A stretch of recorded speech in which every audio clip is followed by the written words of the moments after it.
Well then, I've got Perfect Blue, The Substance, and Rumi's Arc.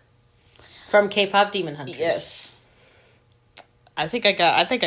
I think I got the trio. I think I can film. I think I got the perfect film theory, baby. No, I'm just kidding. But if someone can make that, if someone can actually do something like that, oh my god, that would be so fucking funny. Oh my god, I would die. Okay. Hi guys, welcome back to the Charming Analysis Podcast, and welcome to the 2025 Halloween Spectacular, baby! Yeah! It's that time of the year again, everybody. We've been doing this for 5 years? 6 years at this point. But yeah, 2025, baby! Our first Halloween Spectacular of the year. Yes. Finally, my bean has been waiting for this for months, and I'm also excited, because we can finally watch some good movies. Now, this year we didn't do any franchise ones, unfortunately. We took a break from it this year. Except we're gonna do Terrifier. That's different. That's a trio! But it will be a franchise. It's a small franchise. It's a... something. It's not a franchise, in my opinion. It's a trilogy, but whatever. Anyway, we'll talk about that later. That's also something else we need to watch, Ghost in the Shell. I know Ghost in the Shell probably has, like, some type... focus. I don't know. Just saying. Anyway... So, for our first Halloween Spectacular, we are going to be talking about Perfect Blue. Mm-hmm. So, for those who don't know, Perfect Blue is a horror mystery / psychological thriller anime movie that was created by Satoshi Kon in 1997. The year you were born. You are saying my age. Stop it. But yeah. It's okay, honey. We're both old. We're both old as fuck. Anyway, for those who don't know, Perfect Blue is about a young Japanese singer who is encouraged by her agent Rumi to quit her pop idol singing career and go into acting. God damn it, that was... And she basically starts with a role in a murder mystery TV show. Mm-hmm. But somebody is apparently impersonating Mima, who is the main character's name. And it's up to her to figure out what the fuck's going on. Is she going crazy or is she not? What is going on indeed? So this is the first time either of us have seen this movie. We've seen so many analysis videos about it over the years, but this is our first time actually watching this movie. Mm-hmm. And I'm gonna say this first and foremost. If you are not into psychological thrillers or gore, please don't watch this, because it gets pretty intense. It's rated R, and it's a rated R anime idol movie. This was honestly so fucking good. This was such a great fucking movie. Very confusing, I will say that, but it is very good. It is probably more Inception. Definitely. More Inception compared... Which now I understand, where, like, you stole from anime. I understand that argument now. Because... You finally understand that argument. I can understand the argument now, because, like... It's crazy how much inspiration... I guess, because, like, as some, like, you know, like, American directors will probably see it and be like, oh, that shot is cool, I'm gonna use it in live action. And it depends on the show. And people will not... And people will be like, well, you can do any shot in animation. Because, you know, you don't have to... You know, you could just draw it.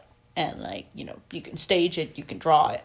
And will be it. But, like, you know, live action... You know, you gotta actually, like, get the actors in position and do that. It's basically the same thing, except you're drawing, like, the character. So, like, I understand why people get pissed off. Because it's like, oh, like, this is where the idea came from, probably. And don't give credit, like... People will treat, well, it was a homage instead of a ripoff. I don't know. There's a really great video from Rhino Stew that's like ripoff versus homage or something like that. That, like, talks a lot about, like, him, like, people, like, stealing some stuff from Satoshi Kon's work and putting it in live action. Well, here's the thing. So, like... Part of the video is that, but... Here's the thing, though. So... a lot of people are influenced by anime nowadays. Oh, yeah. A lot of stuff. This isn't like the first time people have been influenced by anime. I'm not saying that this is the first time. There's other stuff that, like, there's other stuff too that, like, you know, like, what was the guy who made Astro Boy, the Disney of Japan or something. I know what you're talking about. He got influenced by, like, Disney cartoons, like, and stuff to I'm create not surprised. his stuff. Astro looks like a Disney character. Yeah, so, like, so we get it.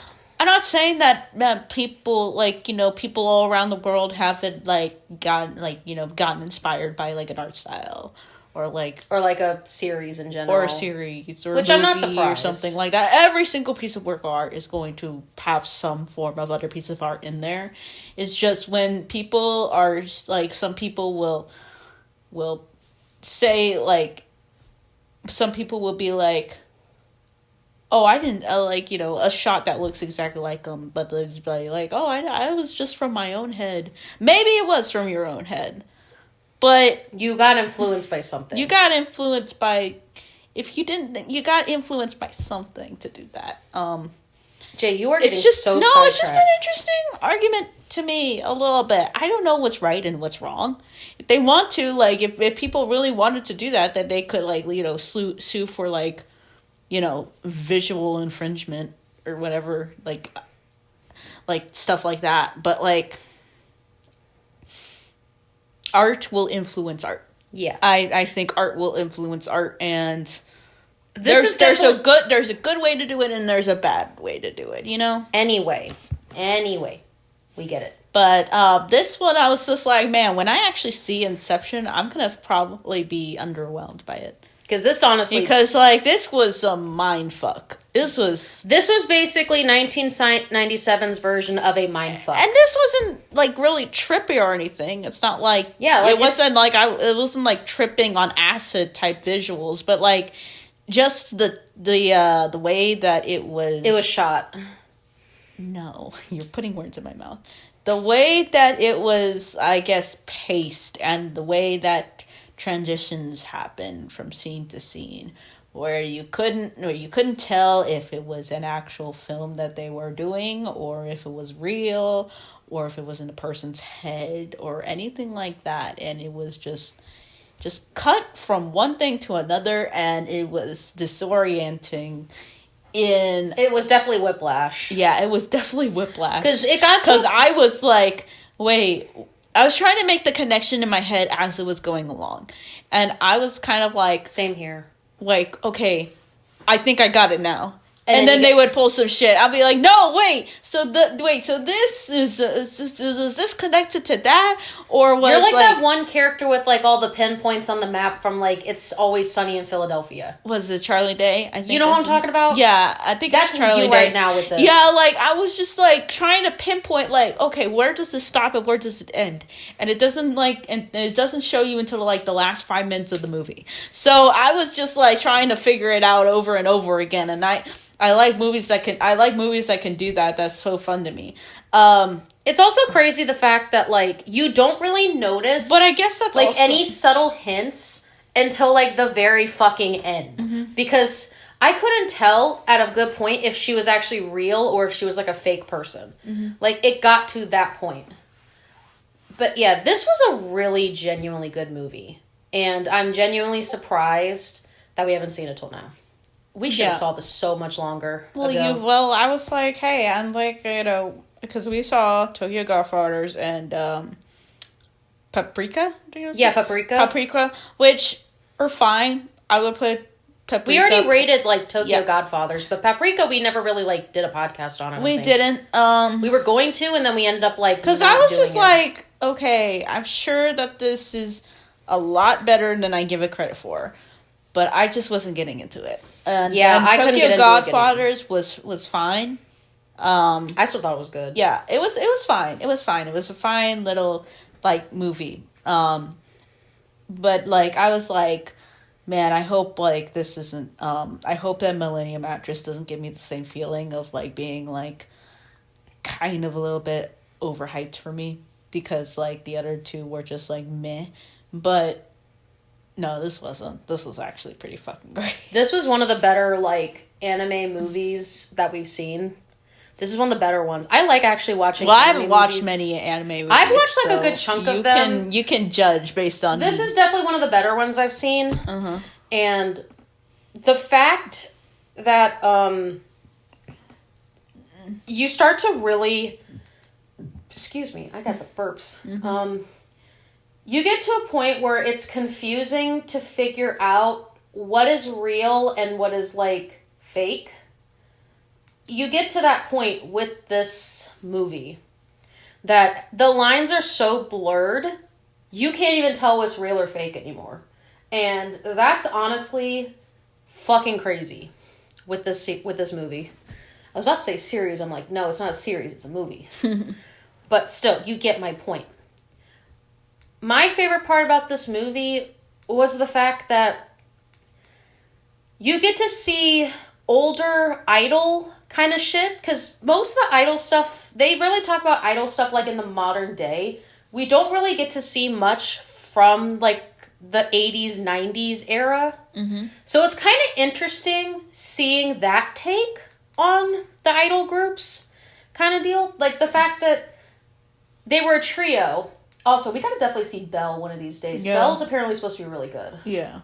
Anyway, what's it called? But yeah, she was originally in a trio, and then once she left to become an actress, her group and the duo ended up thriving. That's the part I thought was crazy. Once she left, the duo started thriving. Which is honestly sad, but that would have gotten me so mad. I would have been pissed off too. I would have been like, are you actually kidding me? But still, you get the point. What was your favorite part about this, like, favorite aspect of this movie?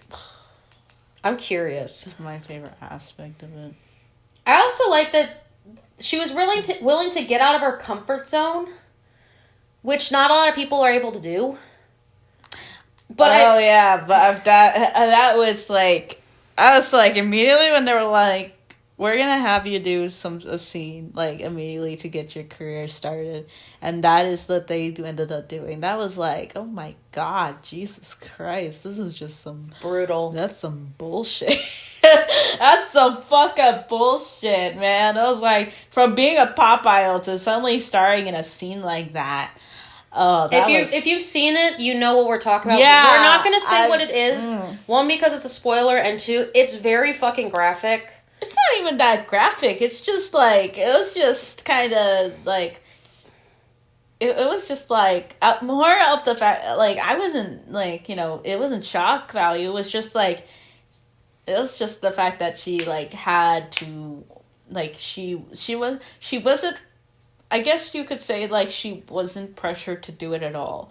But in her mind, she was just like, maybe people will, like, you know, maybe this is the way that how, like, you know, acting is. You gotta start, you gotta go big, or you gotta go home.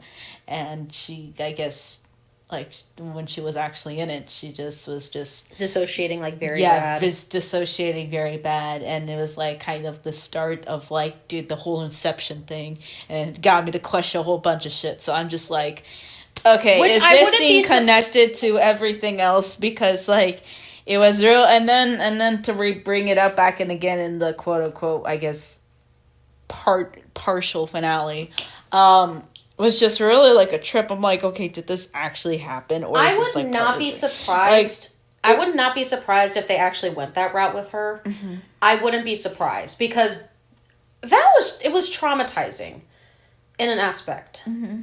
So I would not be upset if they had done that with her. But because of the way, I'm trying to word this like, ew. Sorry. I'm trying to word this like as best as I can without trying to be graphic. Yeah. Because this does get graphic, and I would rather people understand that before going into this, because I don't want people traumatized over this. You will watch that later, honey. Stop. Okay, I know. I will. Don't worry. Anyway, it's still a very interesting movie. And I'm glad we actually got to watch this and we're talking about it. Mm-hmm. One of the things I was surprised, like, one of the things I'm genuinely curious about was what made you think trying to word this. What made me think? Probably the fact that I have a brain. No, and I try to not use it that. sometimes. I guess, what made you figure out who was actually doing everything? Like, did you get any hints? No, I didn't figure it out until literally they showed me it. Like, I really thought they were gonna go with some magical bullshit. I thought it was gonna be like magical BS? Yes. Why would it be magical BS for this? Oh, it's a fairy. It's a fucking fairy. Insert Rumi's face in this. Like, it's a fairy. The other two that he has done, he has brought in like surreal, like quotes, like I also like surreal, like surrealism. Surrealism and just like themes of going into other worlds or specters helping out. So like, insert paprika. Yeah. So I'm just like, okay, is this another one of that? Just won't be explained until the very last minute. And it wasn't, and I'm happy that it at least they kept it grounded. But I will say this. I can't get over the fact that this... we're just going to say fake Mima. We're going to just call her fake Mima for the sake of this, and we'll explain why later. Mm-hmm. Nothing explains how the fuck this fake Mima was jumping and skipping everywhere in the fucking air. How does that even work? Like, we don't realize it's not Mima until, like, the very fucking end. And Pancake walks all over the phone. There she goes. Pancake, why? Well, at least she didn't stop the recording, so that's good. That would be funny if she did, though. But I can't get over the fact that every time the fake Mima shows up, she's just like, skippy, skippy, skippy, skippy. But it's like, how is she doing that? How is she doing that? Is it just a figment of her imagination, and then the parts, and then the actual parts where she's like physically there, she's actually there? Like, is it a hallucination and an actual thing? I don't know. Maybe? She was probably hallucinating on that end. Because I don't get that, but I can understand. It could be she's hallucinating. The only question as I could think of is why. And I guess psychosis. But like, she had to have been going through some kind of psychosis through this entire thing. Especially the part where, like... I'm trying to figure out how to word this. Her photo shoot. Let's call it photo shoot. Her photo shoot, in quotes, that could have also triggered something too. Because I don't know... What was even the point of that? Like, I genuinely don't know what the point of that was. I don't know, actually, what the point of that was. I just... How do I... Did you seriously put a fucking video on? No, it's okay. I was just saving it for later. I don't know what the point of that was. I also was questioning, like, what's the point of the stalker guy? Because, like, I was like, okay. He was there for, like, a good while. He was there for a bit, and then, like... the first half of the movie. Mm-hmm. And then they basically kill him off. But it's like, why are you killing him off? Like, I know why they're killing him off, but it's like, why... What was the point of having him even be in this? What was the point of even having him be in this if he's literally just there to kind of be like, ooh, hello, peekaboo. Like, out of nowhere. Like, he doesn't do anything until, like, that one scene. And I don't even know if that was fucking real or not. The part where, like, he's, like, trying to stab her with the screwdriver. I don't even know if that was fucking real or not. I don't even know. That's what got me, like, you know, just... curious and like just kind of just into it, because it was just like these types of scenes that would just be like transition from one thing to another really fast, so you don't have time to think about it before the next scene plays, and it was just fun like that, you know? Yeah. I had a good time. I also really just love his animation style when it comes to... The animation style is great. The ambiance is great. And the atmosphere. That's definitely something that you should watch Perfect Blue for. If you're looking for something with good atmosphere, good ambiance, and some, like, very good 80s to 90s kind of, like, anime style. Kind of more 80s, honestly. Because 90s had more of, like, the really big anime eyes. These guys kind of still had, like, the normal size eyes. Because 90s and, like, forward, like, 90s, 2000s got, like, the really big anime eyes. Got like, really... like, Lucky Star. Yeah, really like, big like eyes and, like, very, like, sharper lines, sharper angles. And so this is kind of more 80s, like 80s in the past, like 80s back kind of deal. At least in terms of style. Like, I think so. I think it's at least 80s, maybe farther. I don't know. But it's definitely not 90s because 90s had more of the big eyes compared to this. Definitely, a lot of this movie kind of is like hallucination mixed with like actual reality, but because it's so skewed, it's really hard to fucking tell. Yeah. With how skewed it is. Like, they go fucking quick. You can barely tell what's going on, like, through most of this. And by the time you get to, like, the end, you're just more like, what the fuck did I just watch? And what the fuck is even real or not anymore? Other than that, I do give this high praise. I don't really have much else to say other than that. I do too. I give it as much high praise. I'm trying. Well, so what do you give it out of 10? That's my question. Because I would personally give this... I give it... Wait. I want to do mine first. Okay, fine.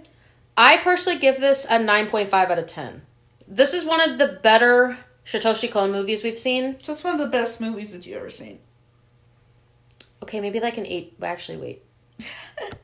Stop putting stuff in my head. Now I have to rethink my whole answer. Why do you do that? Well, while you're saying that, I would give it... Silence. I'll give it an 8.5. You give it an 8.5?